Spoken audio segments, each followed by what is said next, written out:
The Oklahoma Sooners have made a lot of additions through the transfer portal this offseason, but who's going to make the biggest impact? Let's discuss on Locked On Sooners. You are Locked On Sooners, your daily podcast on the Oklahoma Sooners, part of the Locked On Podcast Network, your team every day.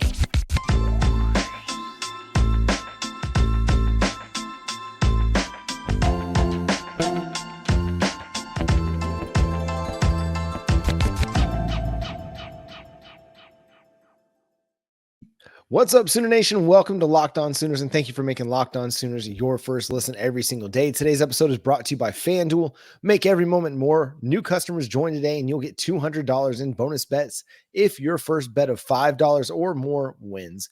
Visit FanDuel.com/LockedOn to get started. My name is John Williams. You can follow me on Twitter at John9Williams. My buddy here is Josh Helmer. You can follow him on Twitter at JoshOnRef. You can also hear him Monday through Friday from 9 to noon on the KREF Sports app.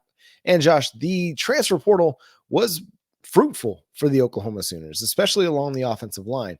But who is the guy that you think could make the biggest impact? And really what's impressive is that CBS Sports here believes that Febechi Nwaiwu is going to be the transfer portal addition that makes the biggest impact for the Oklahoma Sooners.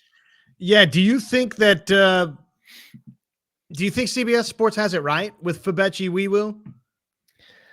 I think we might be projecting a little bit, maybe hopeful. I mean, it's hard for me not to think of a guy like Deion Burks, because of his, just the playmaking ability. I think he's going to get the ball in his hands a lot more. And obviously you're going to notice that a lot more, but I do think the ascension that we've seen out of Nwaiwu during his North Texas career and getting with Bill Bedenbaugh, getting with Jerry Schmidt and continuing to develop, I think he very well could end up being the most impactful position player. Here's what CBS Sports said about Febechi Nwaiwu. Nwaiwu has quietly been one of the most consistent offensive linemen in the nation. He emerged as a starter at guard for North Texas in 22 as a redshirt freshman and remained on the interior in 2023 as while battling through injuries. In 1,612 career snaps, he has not allowed a single sack, which, hey, that's pretty impressive. They write this too. He was also named a team captain as a sophomore, an honor which speaks to his intangibles. Nwaiwu could play at multiple positions for an Oklahoma offensive line that has to replace all 5 of its starting options from the 2023 season. So I'm kind of like you. To me, the slam dunk is that Deion Burks is going to be a big time skill talent for Oklahoma out of this transfer portal haul. So if you asked me to pick one player that will have a significant impact on Oklahoma's 2024 season, I think I'd feel most confident in him. And yet, look, in some way, shape, or form, Nwaiwu and Brown and Tarkin and whoever the final name is that I'm missing here out of the transfer portal for the offensive line, Hatchet. A couple of those guys, are going to play big roles, and it might be Nwaiwu in a starting role. If he starts and he doesn't give up a sack, now granted that's an interior guy, but that's going to be pretty good. I mean, that's going to be great for Oklahoma in the SEC.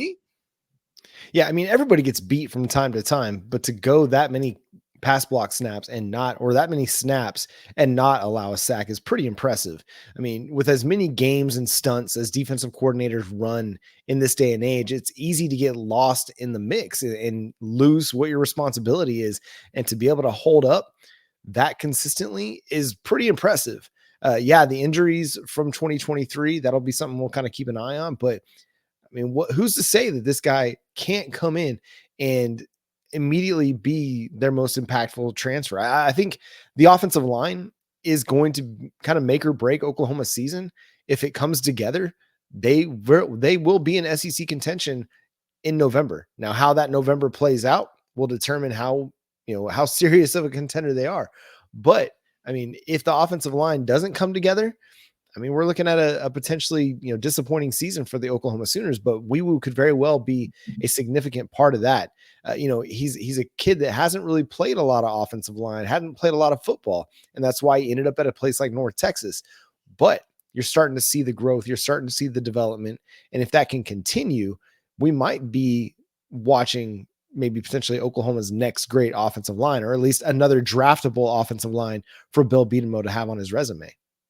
You look at Tyler Guyton, right? Started his career, I believe, was playing some H-back, and then obviously wound up at Oklahoma and ends up being a great offensive tackle.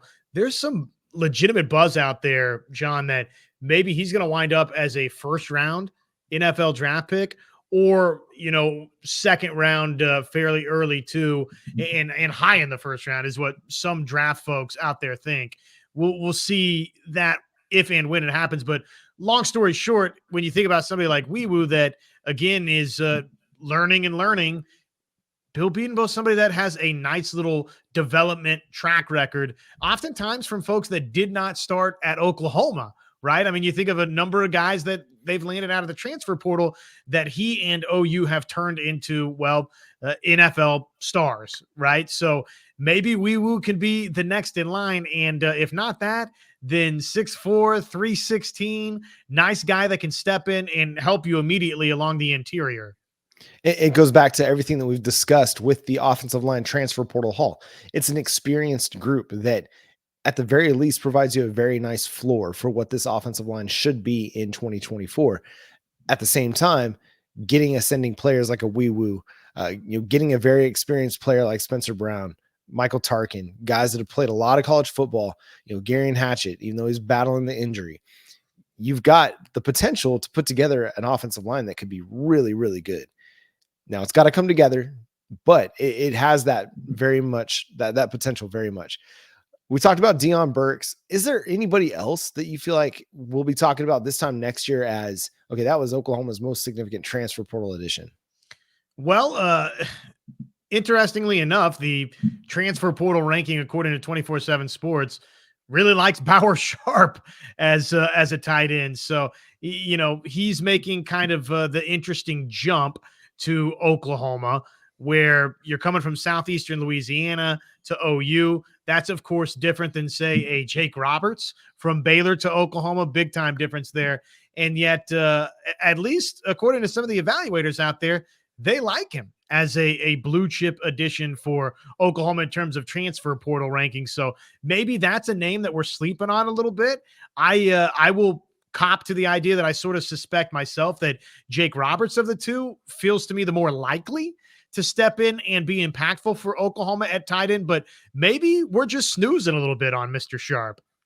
Well, again, we talk about a guy who hasn't played a lot of tight end because he made the transition from quarterback to tight end and now has taken the step in Norman to continue to further that development. And he very well could find a role and carve out a role, especially in the passing game. I mean, he's got some Blake Bell tendencies to him as well as a guy that can run some quarterback power if you need him to down at the goal line.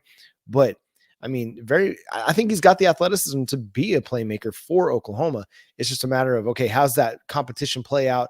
Do they feel safer going with the Jake Roberts, who's got a lot more, FBS experience, or do they like the upside of a Bauer Sharp athletically, or even a Caden Helms athletically? I mean, he's not the transfer portal addition, but I think it creates an interesting dynamic at tight end that we're not really sure where this is all going to play out when it comes to, the end of August and Oklahoma starts their first game of the season. Who's going to be out there running with the ones? I think that'll be a question that we don't have an answer to until the season starts.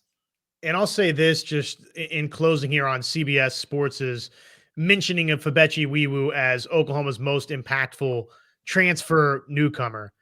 If that comes to fruition, that's a great sign, I think, for OU, because don't you feel strongly, as we've discussed, that Deion Burks is somebody that's going to step in and impact the wide receiver room? We haven't talked about him, but I feel like Des Malone in some capacity, yes, will impact Oklahoma's defensive backfield.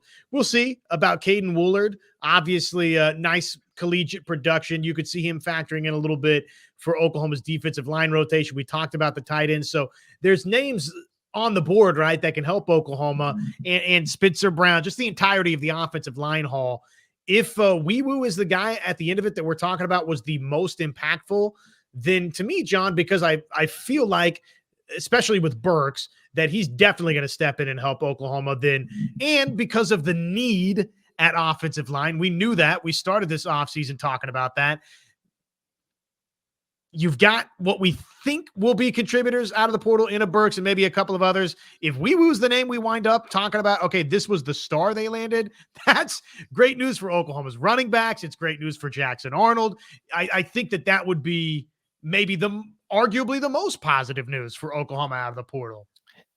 You need your offensive line to be really good. And if that comes to fruition, then yeah, I think we'll look back and be like, yeah, Deion Burks had a great year, but it was the offensive line that made the biggest difference. Who are some teams that could take a step back in 2024? Do we have to worry about the Oklahoma Sooners potentially taking a step back? We'll discuss that next here on Locked On Sooners. Happy Super Bowl to all who celebrate from FanDuel, America's #1 sportsbook. If you're like us, you're ready, just counting down, ready to park it on the couch, get all those great snacks, and place those winning wagers, those super bets with FanDuel Sportsbook. FanDuel, they've got so many ways for you to end the season with a W or 2 or 3. Not only can you bet on who will win Super Bowl 58, but FanDuel also has bets for which players will score a touchdown, how many points will be scored, so much more. The props are always fun this time of year in the Super Bowl. Super Bowl just feels like you have to place a prop or two, don't you? New customers join today and you'll get $200 in bonus bets if your first bet of $5 or more wins. Just visit FanDuel.com/lockedon to sign up. That's FanDuel.com/lockedon. Make every moment more with FanDuel, an official sportsbook partner of the NFL.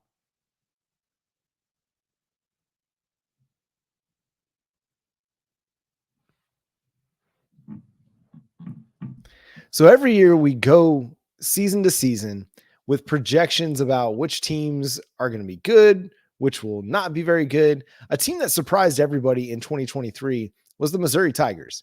They went from, 6 wins under Eli Drinkwitz, not winning more than that in the first 3 seasons, to, a double-digit win team and had a very good year.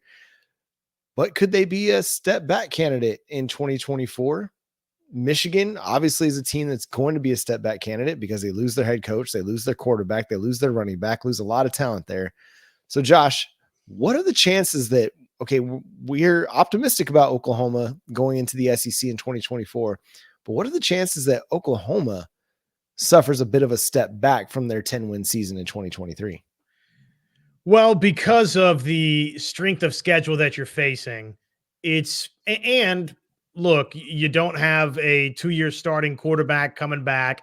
You've got a quarterback that'll be making his second career start to begin next season. Now, granted, Jackson Arnold, uber talented on paper, full offseason, spring into the fall camp, a couple of tune-ups, and then off you go into a strong SEC schedule to get him to where, okay, he unlocks some different dimensions for you, right? He's comfortable, and then he unlocks some different dimensions with his arm strength, with what his feet can bring to this offense. But okay, here's somebody that hasn't started a lot of football games all the same, right? And oh, by the way, there's a Tennessee with its own talented young quarterback on the schedule. To end this thing, you've got Alabama and LSU. Oh, by the way, the Missouri that is painted as a fallback candidate here, they're still going to be good. Oklahoma's got a road trip there on its schedule. They got to go to Auburn. So if Auburn is supposed to be one of your layup games on the road, okay, you've got a pretty challenging schedule, right? Ole Miss, you got to go there. So it is, and then, of course, Texas and others. It's a challenging schedule. The schedule itself, with sort of the conditions I think that surround it for Oklahoma, I'm optimistic that OU is going to be in that 9-10 win ballpark or maybe north of it. I'm not going to rule that out, John. If a couple of things fall into place the way that they need to, most notably the offensive line, as we've discussed a little bit, defensive line taking that elite step forward. Secondary, I feel like top to bottom needs to improve for Oklahoma. Linebacker opposite Danny Stutzman, you could probably see some consistency growth there. So there's questions to be had for Oklahoma, but I do see a pathway where they could be a 9, 10, 11 win regular season team. But if you're asking me, could they be a step back candidate from 10 wins too? It would be, I think, a disservice to the fan base to sit here and tell you that that isn't a possibility. I do think it's a possibility. Yeah, for a lot of the reasons that we just discussed, the offensive line not coming together. If the offensive line doesn't come together, then you're going to have a lot of a lot of issues with Jackson Arnold staying upright. It's going to be difficult to run the football. Your offense isn't going to run as efficiently as it needs to. And, defensively, yeah, you've got a lot of guys returning. You've got a lot of talent coming up, but it's all different. I do think defensively, there's less of a jump for the Oklahoma Sooners defense to make going to the SEC. Yes, there's talented offenses. The offensive lines probably will be better, but as far as skill talent goes, I think the Big 12 stacks up pretty well against what the SEC skill talent is. And so I do think now LSU's wide receiver core usually is about elite, as good as it gets in the nation. But I think they won't have as big of a jump to make as the offense will going up against SEC defenses that will, be really, really tough up front. And that's where the offensive line challenge is going to be. And I'm with you. I think there's a path to 10, 11 wins and a playoff berth.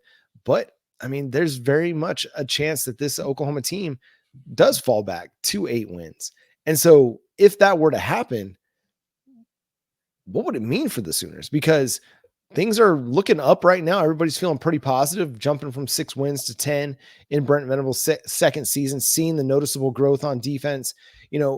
What would have to happen for you to be okay? And maybe that's even a dumb question to ask, because I don't think anybody would ever be okay with Oklahoma only winning 8 games. But what would it mean if they did fall back from 10 to 8 wins? Well, and let's say they fall to 9, right? Even toss 9 into the equation, but they don't go to the SEC championship game. They don't find themselves in the 12-team playoff. Maybe 2 of those 3 losses are sort of embarrassing variety, where they get handled, right? Close wins and you lose 1 more among the rest of your schedule, right? If it looks like in spots that you're not totally prepared for the SEC, could be problematic. But just on the surface, right, let's exist with the you win only 9 games or 8 or below, right? To me, I'm not going to totally freak out about it, depending upon how it plays out. If Jackson Arnold shows some legitimate promise and maybe there's some hiccups early, say this thing gets off the rails a little bit to start, you lose to Tennessee at home, you go to Auburn, you lose that game, you lose to Texas, who could be really, really good again with the return of Quinn Ewers, and then all of a sudden you win out, well, that's going to totally change the complexion of what we think, right? Or you lose that Tennessee game, lose the Texas game, and then you lose somewhere else coming down the stretch for Oklahoma. But along the way, we see legitimate growth from Jackson Arnold, and maybe his mistakes early were why they lost a couple of games. Then by season's end, okay, you could be feeling okay about things. So it is conditioned upon how the season goes. Does Oklahoma look like it gets bullied a little bit in the SEC along both lines of scrimmages? I think that's going to be a key point of emphasis. Yeah, so much of this season is about development because, again, you are going with a first-year starting quarterback in Jackson Arnold. You've got an offensive line that you've got to figure out, and you've got some young skill talent, Nick Anderson, Jaden Gibson, Deion Burks, Gavin Sawchuk, that you're continuing to develop. But with the experience that you do have on defense, I mean, you can't really sit back and say, no, this is a develop year. This is a retooling year. We're just trying to, stay bowl eligible. Nah, it's Oklahoma. You've got to be pushing for conference championships and the playoff berth. And so I think anything less than kind of being in contention at the end of or in the middle of November, I think would be disappointing for Oklahoma fans.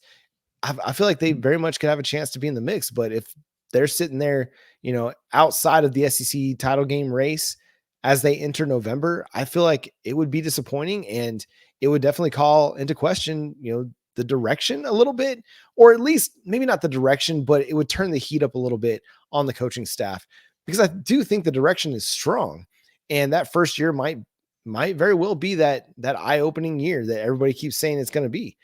But the talent's there for it to go very well for Oklahoma, but it's a transition, and they're going to have to weather some storms and take on some challenges and win some games that maybe it doesn't make sense that they go and win, but it's very much there for Oklahoma to go have a successful season in their first year in the SEC.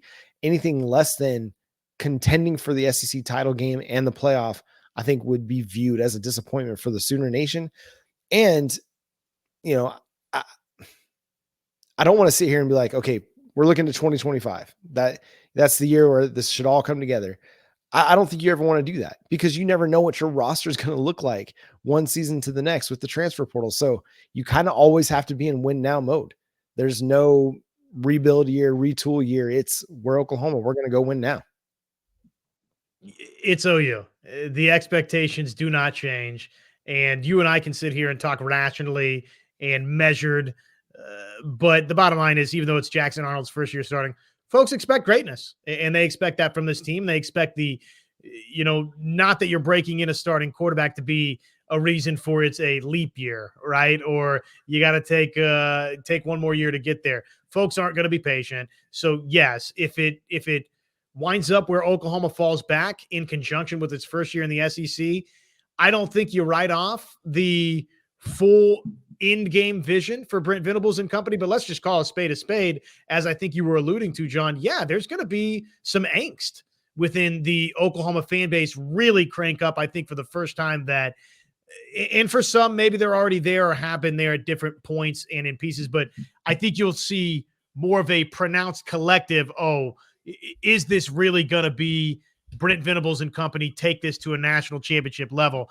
I would, again, push back against that and say 25 is going to be that final year where you can sort of make that evaluation, but you don't want to wait, right? None of us want to wait. We want a reason to believe now in the first year in the SEC that, no, Brent Venables has got it. He went and got Stone. He got Jackson, on and on and on. And now this thing is about to start humming and rolling downhill. So why wait when you can be great right now?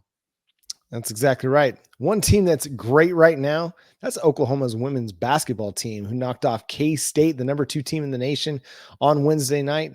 Let's talk about that coming up next on Locked On Sooners.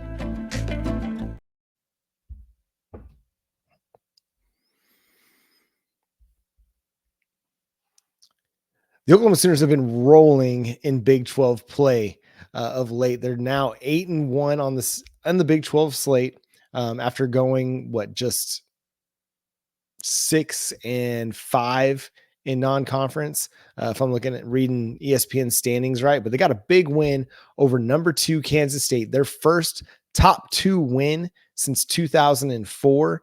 And it was a back and forth game. I'm looking at the stat sheet here from OU Athletics, and there were 13 lead changes. There were 10 times that the game was tied, and both teams had a significant amount of time in which they led this game. K-State led for nearly 20 minutes. OU led for nearly 14 minutes in this one. So it was a back and forth battle and a big win for Jenny Baranchik's team to, again, continue their hot start to Big 12 play. Not a great return for Gabby Gregory to the Lloyd Noble Center. 1 of 8 shooting, just the 5 points. That was one of the differences in the game. But for Oklahoma, of course, they knock off number 2 Kansas State minus Aoka Lee. For the conference race, this is gigantic. Eventually, I think now down the road, we can start talking about, this is obviously going to finish as a quad 1 win for Oklahoma, regardless of what happens the rest of the way for Kansas State. They're not falling out of that status at this point. So it's a big-time resume builder. The NCAA tournament, it helps them there in terms of seeding line, and I think we can start talking about those things for this Oklahoma women's team. They look like maybe they're on the trajectory to repeat as Big 12 regular season champions.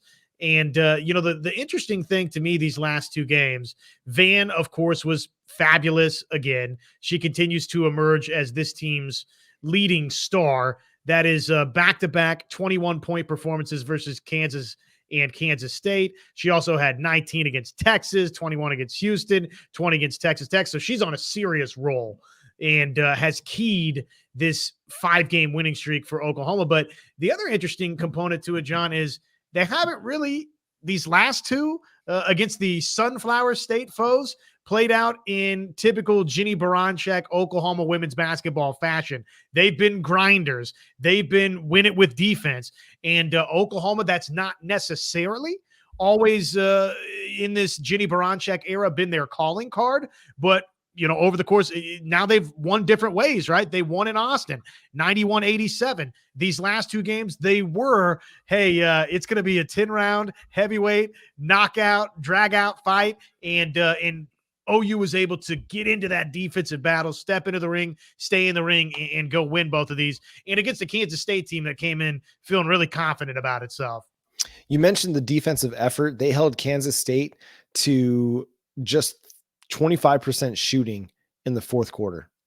They opened holding them to 27.8%, and in the fourth quarter, 25%, and then just 33% on three. So a big time effort for Oklahoma. And they bounced back from a poor shooting first quarter for them. They shot 27% in the first quarter and then didn't shoot under 41% the rest of the way. So, that defensive effort that you talked about, it shows up on the stat sheet and it showed up in the game as well. This was a team that, they lost to an FCS team, more than a month ago in non-conference. And okay, there were a lot of questions being asked about the direction of the program, having to replace some big time talents that you lost after last season. But all of that has changed. This is a team that, again, they bounced back from a bad loss to Kansas State at home in Norman earlier in conference play, and have righted the ship. I mean, they've got wins over UCF and BYU and Cincy and Tech and Houston, and then number 10 Texas. And like you said, Kansas and Kansas State, who is number 2 now. I mean, the Sooners they should be a ranked team when it comes to next week's polls because of the big wins that they've had recently. And yeah, they're definitely heading to the NCAA tournament. The big question is going to be, can they emerge out of that round of 32 that Jenny Baranczyk has been able to get them to in her first 2 seasons? But I mean, with the way they're playing right now, being able to win in multiple ways and getting contributions from a number of people, and being able to win in a game where you only have 3 double-digit scorers, I think that's huge. And it just shows kind of the overall depth and talent throughout the team. But Skylar Vann, I mean, coming through big in a big game against a big-time opponent. Yeah, she's playing great basketball, and so happy to see her develop into this type of star for Oklahoma. Just feels good, don't it? Back-to-back days getting to talk about a win for Oklahoma basketball over Kansas State. Somebody will probably point out, well, it happened last year, but when's the last time in consecutive days, men's and women's basketball, we got to talk about wins over Kansas State? Feels like for one reason or another, they're always a thorn, especially on the men's basketball side.